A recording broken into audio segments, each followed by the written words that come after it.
Hello student, कैसे आप सभी लोग। मैं आशा करता हूँ कि आप सभी लोग अच्छे होंगे। आज मैं आप लोगों को बताने वाला हूँ क्लास 10 का एनसीईआरटी बुक से प्रश्नावली 4.1 मतलब 4.1। देखिए, मैं एनसीईआरटी बुक से मैं पढ़ा रहा हूँ।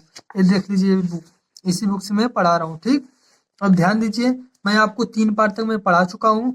थोड़ा सा बीच में कुछ काम था इसलिए मैं रुक गया था। अब देखिए, आज से मैं आपको बता रहा हूँ 4.1 प्रश्नावली 4.1 का मैं सवाल बताने जा रहा हूँ। आप लोग ध्यान से देखिए, पूरा आपको एकदम अच्छा से समझ में आ जाएगा। ध्यान दीजिए, देखिए दिया यहाँ पर, जांच कीजिए कि क्या निम्न द्विघात समीकरण है। कह रहा है जांच कीजिए कि क्या निम्न द्विघात समीकरण है। तो इसको जांच करना है कि द्विघात समीकरण है या फिर नहीं। मतलब द्विघात का मतलब दो घात वाला। तो देखिए कैसे जांच करते हो हम आपको बता रहे हैं। देखिए प्रश्न एक का देखिए पहला सवाल यही है। अब ध्यान दीजिए, मैं छोटा मोटा चीज आपको मैं बता चुका हूँ। देखिए यहाँ पर दिया है कि x+1 का होल स्क्वायर। तो इसका x+1 का होल स्क्वायर मतलब x का स्क्वायर होगा। ठीक, तो एक्स स्क्वायर लिख लीजिए। एक्स स्क्वायर प्लस 1 का स्क्वायर होगा, 1 का स्क्वायर प्लस 2x इंटू 1।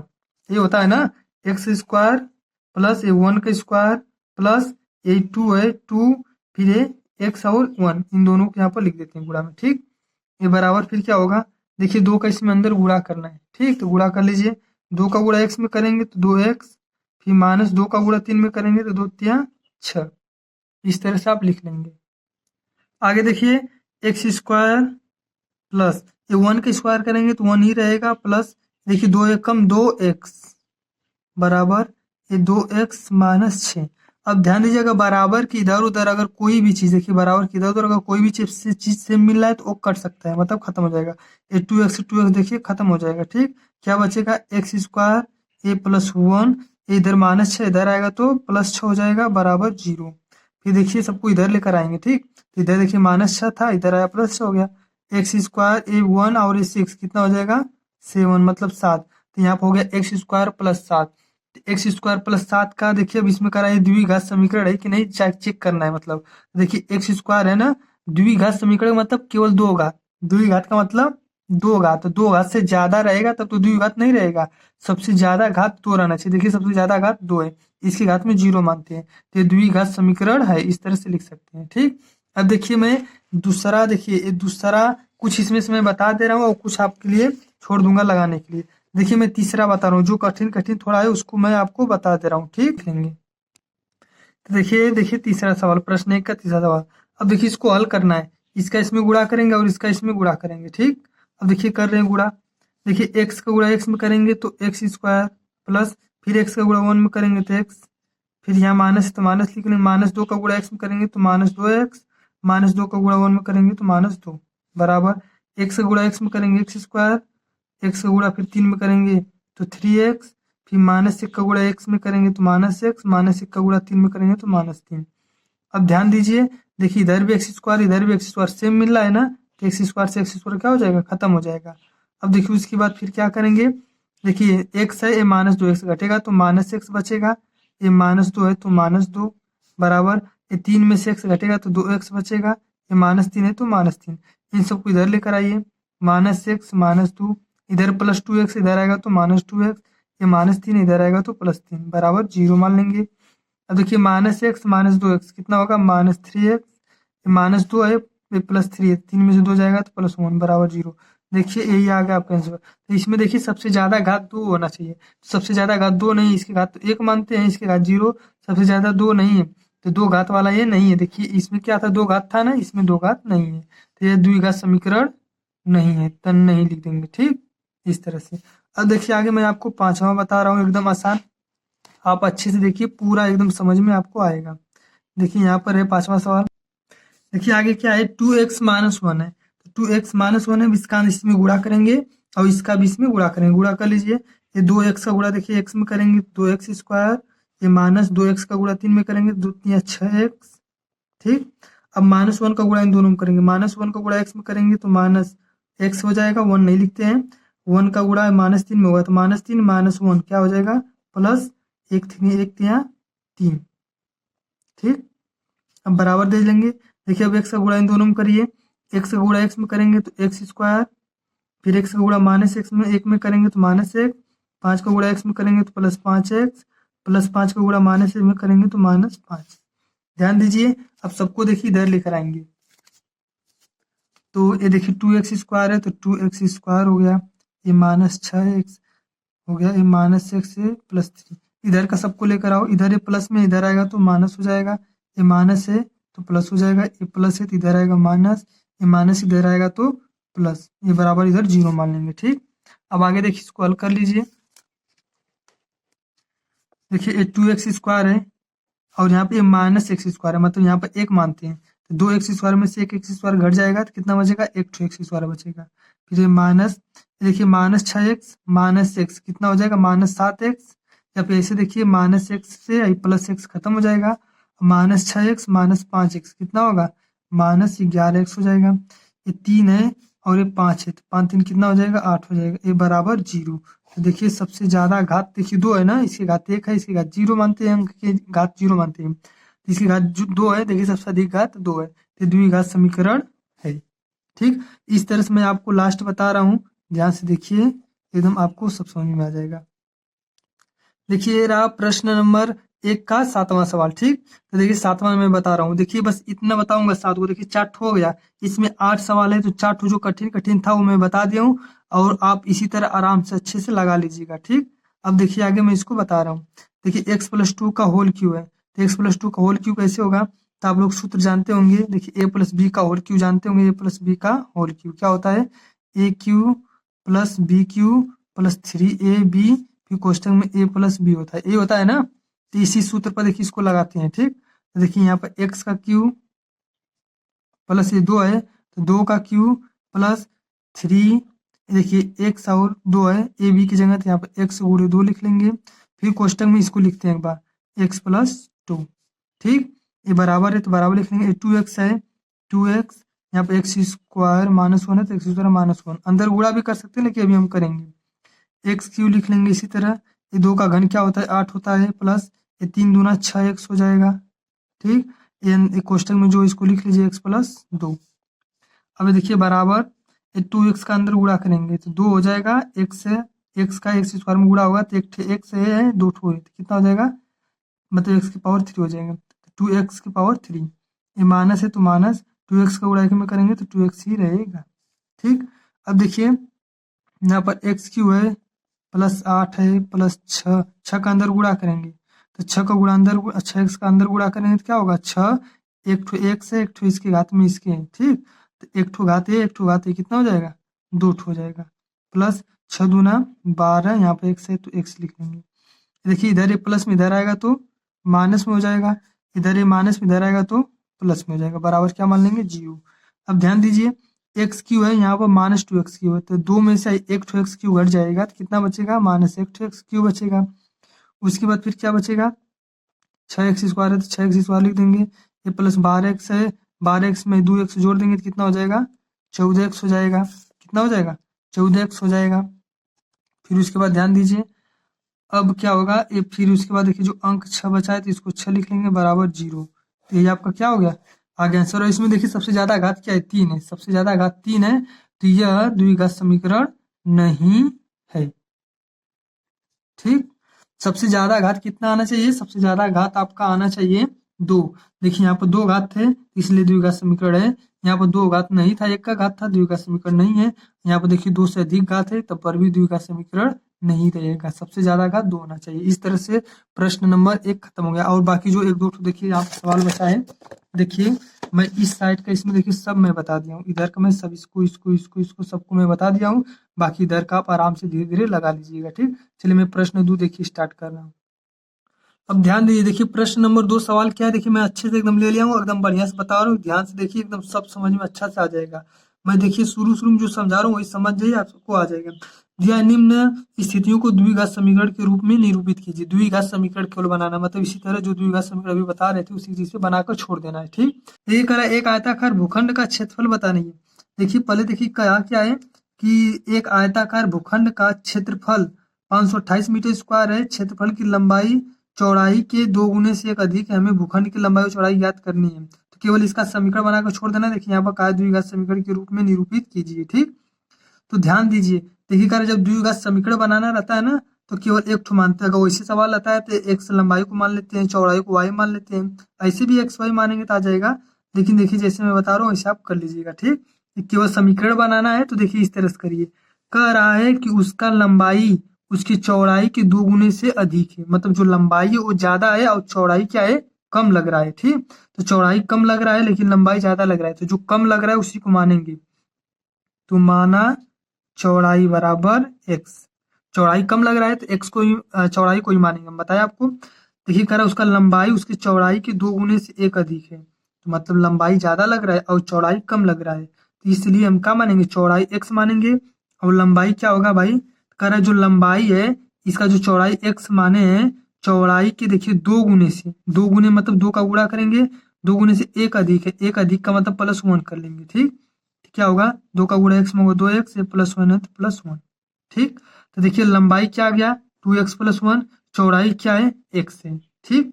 अब ध्यान दीजिए थोड़ा से, अब इसमें क्या कह रहा है कि देखिए इसका क्षेत्रफल कितना दिया है, तो देखिए क्षेत्रफल क्षेत्रफल कितना दिया है 528 मीटर स्क्वायर। तो देखिए ये देखिए आयताकार भूखंड है, तो आयत का क्षेत्रफल क्या होता है, ध्यान दीजिए, आयत का क्षेत्रफल बराबर लंबाई गुणे चौड़ाई, ठीक।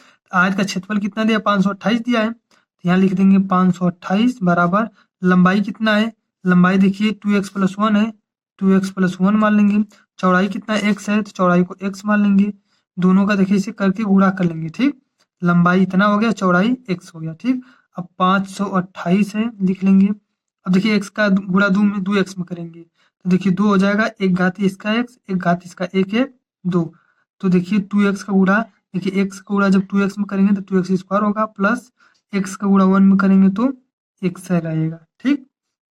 अब देखिए ध्यान दीजिए, ये दोनों प्लस में है तो इन सबको इधर ही रहने दीजिए, ठीक। 2x स्क्वायर प्लस x, इधर प्लस में उधर जाएगा तो माइनस में, -528, इधर बराबर 0 मान सकते हैं। ये आपका क्या हो गया आंसर, द्विघात समीकरण बन गया। देखिए 2 के पारा में आएगा, ये भी 2 के पारा में आएगा, लेकिन यहाँ पर 1 है, ये 2 से तो कटेगा नहीं, अगर मिलता तो 2 से हम भाग देकर इन सबको थोड़ा छोटा कर देते। बस ये आंसर हो गया, यही समीकरण बनाना है। अगर आपको लंबाई और चौड़ाई ज्ञात करना है तो इसका गुणनखंड कर लेंगे, और गुणनखंड करने के बाद जैसे शून्य के निकालते उसी तरह निकाल लेंगे, आपका x का मान हो जाएगा, x का मान इसमें रख देंगे, आपका लंबाई का मान आ गया है, बस। तो इसे भी कर सकते हैं, लेकिन केवल समीकरण बनाना था, हम समीकरण बना दे रहे हैं। चलिए देखिए अब दूसरा क्या कर रहा है, ध्यान से दीजिए, देखिए देखिए दूसरा इसमें का क्या कर रहा है, कह रहा है कि रोहन की माँ, नहीं देखिए 2 क्रमागत धनात्मक दिया है, 2 क्रमागत धनात्मक पूर्णांकों का गुणनफल 306 है, हमें पूर्णांकों को ज्ञात करना है। कर 2 क्रमागत धनात्मक पूर्णांकों का गुणनफल, तो देखिए 2 क्रमागत धनात्मक का है, ठीक, धनात्मक। तो देखिए क्रमागत संख्या क्या होता है, तो माना पहला क्रमागत, पहला क्रमागत x मान लेंगे, ठीक, माना पहला क्रमागत x और दूसरा क्रमागत x + 1। तो पहली क्रमागत संख्या क्या मानते हैं x, दूसरा x + 1 मानते हैं। अगर आगे मानना रहेगा तो x + 2, x + 3, x + 5 इसी तरह मानते चले जाएंगे, ठीक। तो कह रहा है 2 क्रमागत धनात्मक पूर्णांकों का गुणनफल 306 है। कह रहा है जो पहला और दूसरा क्रमागत संख्या माने हैं, इन दोनों का क्या करना है, इन दोनों का गुणनफल मतलब x का गुणा x + 1 में करेंगे। इन दोनों का गुणनफल क्या है 306 है, क्या है 306। ध्यान दीजिए, देखिए यहाँ पर दिया 306, यहाँ पर बराबर का लिख लेंगे 306। तो देखिए सवाल में ये दिया था 2 क्रमागत धनात्मक पूर्णांकों का गुणनफल 306 है। तो देखिए पहला धनात्मक क्रमागत x मान लिया, दूसरा मान लिया x + 1, ठीक। अब देखिए इन दोनों का जब गुणा करेंगे करा तो गुणनफल 306, मतलब 306 के बराबर, इसी को हल कर लीजिए। x का गुणा x में करेंगे x स्क्वायर, प्लस x का गुणा 1 में करेंगे तो x हो जाएगा। इधर देखिए प्लस 306 इधर आएगा तो -306 हो जाएगा, ये बराबर 0। ये आपका क्या हो गया आंसर हो गया, बस बहुत आसान आसान एकदम है। देखिए अब तीसरा मैं आपको बता रहा हूँ, एकदम अच्छे से समझ में आ जाएगा, ठीक, ध्यान दीजिए। देखिए तीसरा पहले क्या करा आप इसमें समझ लीजिए। कर रोहन की माँ उससे 26 वर्ष बड़ी है, तो छोटा कौन हुआ, रोहन हुआ ना। तो रोहन की माँ उससे 26 वर्ष बड़ी, उनकी आयु का गुणनफल अब से 3 वर्ष पश्चात, देखिए इधर 3 दिया, 3 वर्ष पश्चात 360 हो जाएगी। हमें रोहन की वर्तमान आयु ज्ञात करना है। अब आप बताइए कि रोहन की आयु ज्यादा है कि उसकी माँ की आयु ज्यादा है, तो माँ की आयु ज्यादा होगा, रोहन का कम होगा, तो रोहन की आयु मानेंगे, माना रोहन की आयु x, ठीक, माना रोहन की आयु x मान लेंगे, ठीक।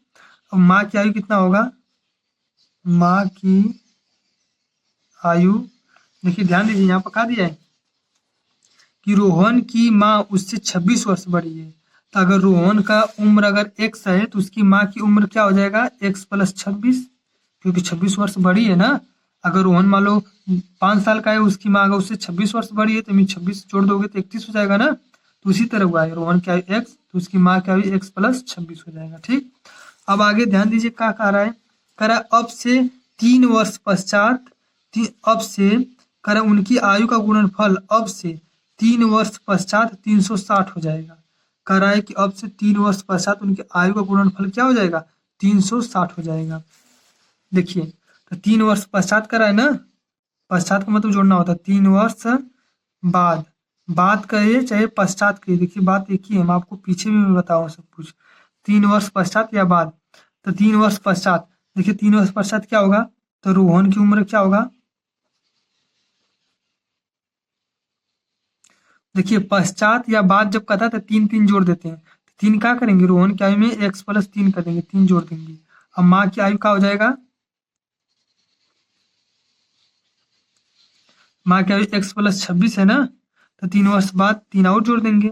जिससे आपका कोई कहेगा आपका उम्र 5 वर्ष है, 3 साल बाद क्या होगा, तो 5 में 3 जोड़ेंगे ना तो मन 5 3 8 होगा, तो वही तरह जोड़ रहे हैं 3 वर्ष बाद का। तो देखिए क्या होगा, x प्लस 26 में 3 जोड़ेंगे तो 29 हो जाएगा, ठीक। तो माँ की आयु x प्लस 29, रोहन की आयु x प्लस 3।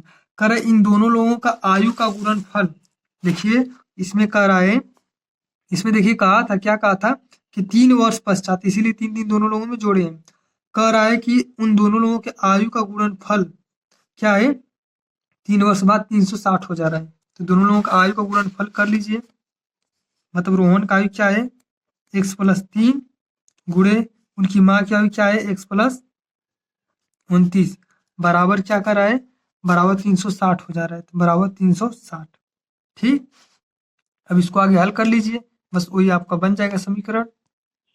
चलिए गुणा कर लेते हैं, अंदर x का गुणा x में करेंगे तो x स्क्वायर, x का गुणा 29 में करेंगे तो 29x, भी प्लस है तो प्लस, 3 का गुणा x में करेंगे तो 3x, 3 का गुणा 29 में करेंगे तो 3 9 27 को 7, 2 80 लगा, 3 दूना 6, 6 2 80, 8 बराबर 360, ठीक।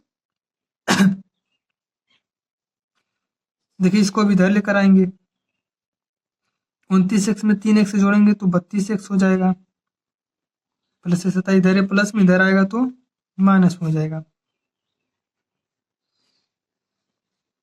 अब ध्यान दीजिए ये माइनस वाला बड़ा है ना तो माइनस चिन्ह लगता है, 360 में से देखिए 87 घटाना है तो कितना बचेगा, ये 10 में से 7 जाएगा 3, ये 5 बचेगा, 15 में से 8 जाएगा तो 7, 273 बचेगा, कितना बचेगा, 273 बचेगा, ठीक। तो इस तरह से बस समीकरण बन गया, ये क्या हो गया, आंसर आपको हो गया, ठीक।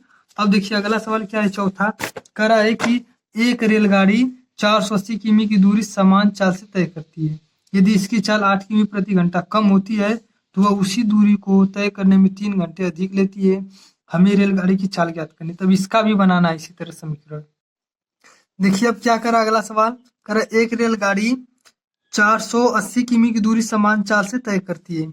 ध्यान दीजिए, अब एकदम अच्छे से इसको लगाइए, जैसा करा हम उसी तरह देखिए कर रहे हैं, ठीक। ध्यान से देखिए आपको अच्छा समझ में आ गया जाएगा, मैं अपने तरीके से बता रहा हूँ। तो रेलगाड़ी करा है 480 किमी की दूरी समान चाल से तय करी, तो दूरी क्या है भाई, दूरी क्या है, तो दूरी इसमें है 480, दूरी क्या है 480।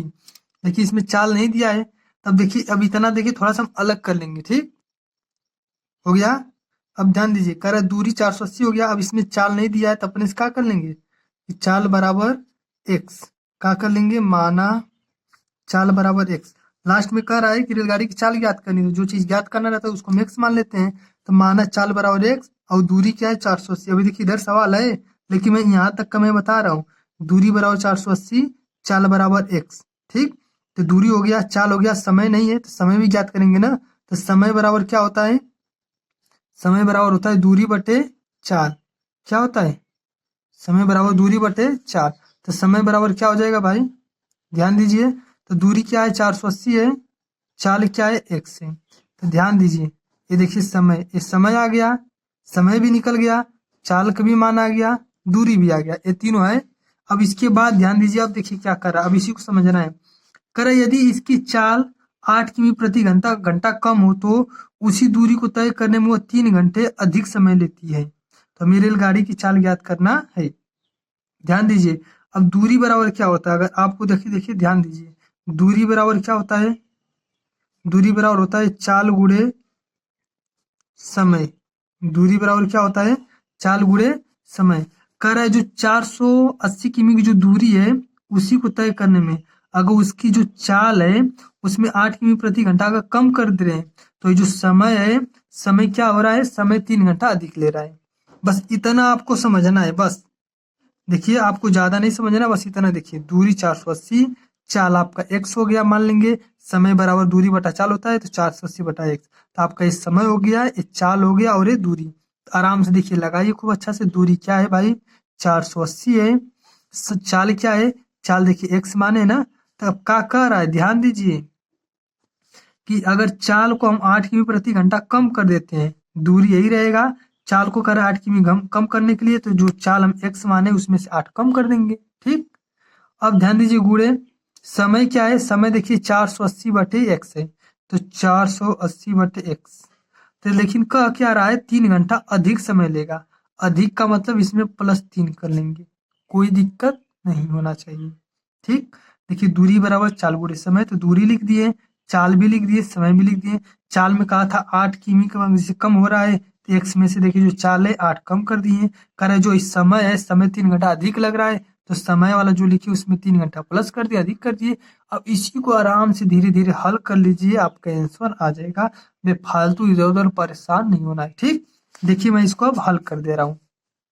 तो 480 बराबर x माइनस 60, अब इसको हल कर लीजिए, x का गुणा 3 में करेंगे, ये 480 इसी तरह रहेगा, x का गुणा 3 में करेंगे तो 3x हो जाएगा और सबके नीचे x लिख देंगे। ठीक, अब ध्यान दीजिए क्या होगा, देखिए x का इधर एक तरह का नीचे में क्या है, भाग है, क्या है, नीचे भाग है, तो इधर जाएगा तो क्या होगा गुणा, तो x का गुणा 480 में होगा तो क्या हो जाएगा भाई 480x बराबर। अब इधर क्या बचा, इधर बचा x माइनस 60 और दूसरे क्वेश्चन में क्या बचा 480 प्लस 3x, यही बचा ना। अब इसी को आराम से हल कर दीजिए, बहुत लोग इसी सवाल में गड़बड़ा जाते हैं, तो आप मत गड़बड़ाइएगा। देखिए क्या है 480x बराबर, अब x का अंदर गुणा करेंगे, x का गुणा 480 में करेंगे तो 480x प्लस x का गुणा 3 में करेंगे तो 3x स्क्वायर, फिर माइनस 8 का गुणा इसमें करेंगे तो 8 शून्य शून्य जीरो, मतलब 8 64 को 4, 80 लगा 6, 8 चौक को 32, 32 6 38। ठीक, मतलब 3840, ये 3 है। ठीक, अब उसके बाद फिर 8 का गुणा इसमें कर लिए, इतना हो गया, फिर माइनस 8 का गुणा 3 में करेंगे तो माइनस 8 तरीके 24x। ठीक, अब इसी को आराम धीरे धीरे हल कर लीजिए। देखिए 480x इधर प्लस में, इधर 480x इधर भी प्लस में। मैं आपको बताऊंगा बराबर की इधर उधर अगर कोई चीज एकदम सेम मिल रहा है तो वो खत्म कर लीजिए उसी तरह डायरेक्ट, कोई दिक्कत नहीं है। अब ध्यान दीजिए ये बचा क्या है, 3x स्क्वायर बचा, ये -3840 बचा, ये -24x बचा।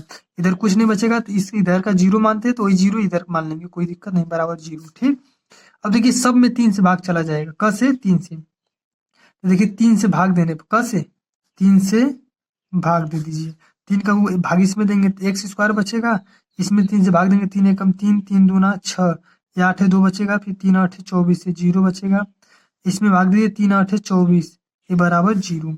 अब इसको क्रम से थोड़ा लिख लीजिए, x स्क्वायर फिर ये -60x, फिर ये जो अंक वाला होता है इसको लास्ट में लिखते हैं -1280 बराबर 0।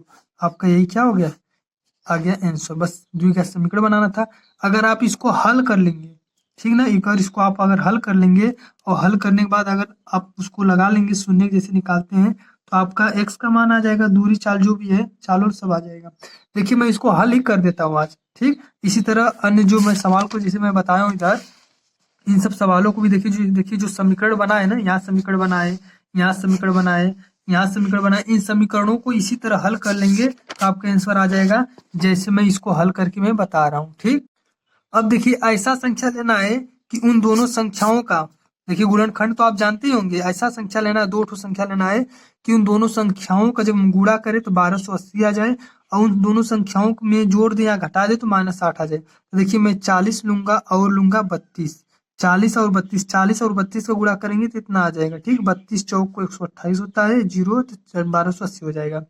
आज देखिए 40 और 32 लेंगे, ठीक। यहाँ पर लिखेंगे एक्स स्क्वायर, देखिए ये माइनस है, यहाँ पर माइनस है तो इसमें जो ये बड़ा है ये छोटा है, तो जो 40 है तो 40 में लेंगे, तो ये माइनस है तो -40 लिखेंगे, बाकी इसको हम प्लस में लिखेंगे, प्लस 32 ये -1280। फिर से ध्यान दीजिए, एक्स स्क्वायर, ठीक। ऐसा संख्या लेना है कि दोनों को गुणा करने पर 1280 आना चाहिए, तो 40 और हम 32 ले लेंगे, ठीक। और उसके बाद अगर आप कहेंगे कि 40-32 कैसे आया डायरेक्ट, हमको नहीं समझ में आ रहा है, तो हम अभी आपको समझा रहा हूँ, देखिए, ठीक ना। पहले जो मैं बता रहा हूँ थोड़ा सा देख लीजिए, 40 और 32 का गुणा करेंगे तो 1280 आएगा, 40 में से 32 घटा देंगे तो 8 आ जाएगा, ठीक। यहाँ पर -8 है या +8 जो भी रहे, तो पहले हम बड़ा वाला लिखेंगे -40x, और दूसरा वाला किस में लिखेंगे, प्लस में लिख लेंगे 32x, ठीक। और फिर इसको लिखेंगे, ठीक, बराबर 0 हो जाएगा। अब देखिए मैं बता रहा हूँ कैसे 40 और 32 आया, मैं थोड़ा जल्दी बताऊंगा, ध्यान से देखिएगा। ये 1280 है ना, इसको काटिए 2 से, जैसे वर्ग काटते हैं, 2 छक्का 12, 2 चौको 8, 2 3 6, 2 दूना 4, 2 एकम 2, एक जगह यहाँ 2 छक्के 12, 0, 2 8 16, 2 चौको 8, 2 दूना 4, 2 एकम 2, फिर 2 5 10, 5 एकम 5। अब ध्यान दीजिए, देखिए ऐसे हम किए, 5 दूना 10, 10 दूना 20, 20 दूना 40, 40 हो गया, रख लीजिए। फिर यहाँ से देखिए उठाइए, यहाँ तक हो गया गुणा। अब यहाँ से 2 दूना 4, 4 दूना 8, 8 दूना 16, 16 दूना 32, ठीक। तो 40 का गुणा 32 में करेंगे तो आ जाएगा 1280, 40 में से 32 घटाएंगे तो 8 भी आ जाएगा, ठीक। अब देखिए इसमें हम क्या करेंगे, इसका गुणनखंड कर लिए, अब इसका कॉमन ले लीजिए दोनों में से, इन दोनों में से x कॉमन होगा तो x -40 बचेगा, इन दोनों में से हम 32 कॉमन लेंगे, यहाँ x बचेगा, माइनस है तो माइनस, अगर इसमें से 32 निकाल लेंगे, देखिए 40 गुणा 32 करेंगे तो 1280 आएगा, तो 40 गुणे 32 करेंगे तो 1280 आएगा। तो इसमें से हम ये 40 निकाल, अरे ये 32 निकाल ले रहे हैं, तो 40 न बचेगा, यहाँ 40 लिख लेंगे, बराबर 0। एक 32 निकाल लिए थे, एक्स बचा, इसमें 32 निकालेंगे तो 40 बचेगा, ठीक। अब ये दोनों सेम मिल रहा है तो लिख लेंगे x -40, और इन दोनों को भी लिख लेंगे x + 32, ठीक। एक बार इसके बराबर 0 मानेंगे, एक बार इसके बराबर, तो x -40 बराबर 0, तो x बराबर क्या हो जाएगा, 40। इसी तरह आप शून्य ज्ञात कर रहे थे, और x + 32 बराबर 0, तो x बराबर +32 उधर जाएगा तो -32 हो जाएगा, तो माइनस वाला नहीं लेंगे, ठीक। यही आपका चाल आ जाएगा, 40 किमी प्रति घंटा। चाल क्या हो गया आपका, 40 किमी प्रति घंटा। चाल बराबर 40 किमी प्रति घंटा। तो इस तरह से आप आंसर भी निकाल सकते हैं, या फिर आप समीकरण देखिए, यहाँ तक मैं बनाया हूँ ना, ये द्विघात समीकरण बनाकर भी छोड़ सकते हैं, या फिर आंसर यहाँ से ऐसे भी निकाल सकते हैं। तो अब देखिए, अगर आपको वीडियो अच्छा लगा हो तो इस वीडियो को लाइक करिए, देखिए इसमें 4.1 खत्म हो गया। अगर आपको वीडियो अच्छा लगा तो इस वीडियो को लाइक कर दे और शेयर कर दीजिए, ठीक। और इसके पहले मैं 3 पार्ट तक मैं आप लोगों को अच्छे से मैं पढ़ाया हूँ, पूरा जाकर प्लेलिस्ट में जाकर के देख लीजिए, कक्षा 10 गणित प्लेलिस्ट में जाकर एकदम अच्छे से देख लीजिए, पूरा आपको समझ में आ जाएगा। मैं टेंस भी पढ़ाता हूँ, और टेंस वाले भी ऑप्शन पर टिप करके देख लीजिएगा कि टेंस अच्छा लग रहा है तो भी सीख लीजिएगा, टेंस अगर आपको नहीं आता है तो बढ़िया सीख लीजिए। चलिए मिलते हैं अगली वीडियो में, तब तक ले जाए, वंदे मातरम।